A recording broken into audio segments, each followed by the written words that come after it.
পৃথিবীর প্রথম সৃষ্টি কাবাঘর, এটি মহান আল্লাহর ঘর। এই ঘরকে ঘিরে যে মসজিদ তৈরি হয়েছে তাকে বলা হয় মসজিদুল হারাম। পৃথিবীর কোটি কোটি প্রাণ প্রতিদিন এই ঘর অভিমুখী হয়ে আল্লাহর ইবাদত বন্দিগি করেন। মহান আল্লাহ রব্বুল আলামিন এই কাবা ঘরের পবিত্র স্থানে যে 8টি স্থানে সবসময় দোয়া কবুল করেন। এক, মাকামে ইব্রাহিম।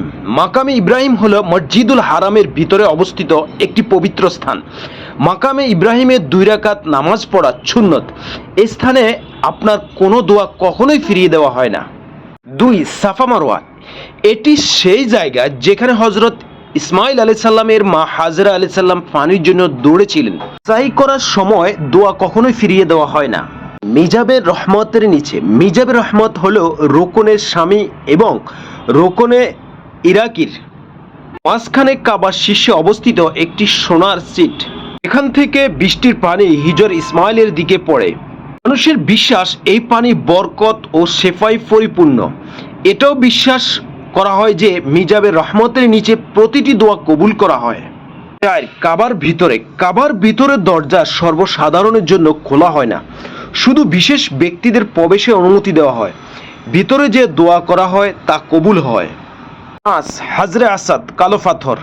হাজরে আসাদ জান্নাত থেকে এসেছে। এটি কালো পাথর নামে পরিচিত, যা হজরত ইব্রাহিম আলাইহিস সালামের কাছে পেশ করা হয়েছিল যাতে তিনি কাবার কোণে স্থাপন করতে পারেন। যদি কেউ কালো পাথরে চুম্বন করার সুযোগ পায় তবে তার দোয়া কবুল হয়। 6, হাতেম। হাতেম নামাজ পড়ার সওয়াব পবিত্র কাবার ভিতরে নামাজ পড়ার সমান। হাতেমও পবিত্র হারামের একটি জায়গা যেখানে দোয়া কবুল হয়। 7, মুলতাজাম। এটি এমন একটি এলাকা যা একদিকে হাজরা আসওয়াদ পাশে অবস্থিত, অন্যদিকে কাবার দরজা। তাওয়াফ শেষ করার পর এখানে এসে দোয়া করতে হয়। 8, মাতাফ। এটি সেই স্থান যেখানে আপনি পবিত্র কাবার চারপাশে তাওয়াফ করেন।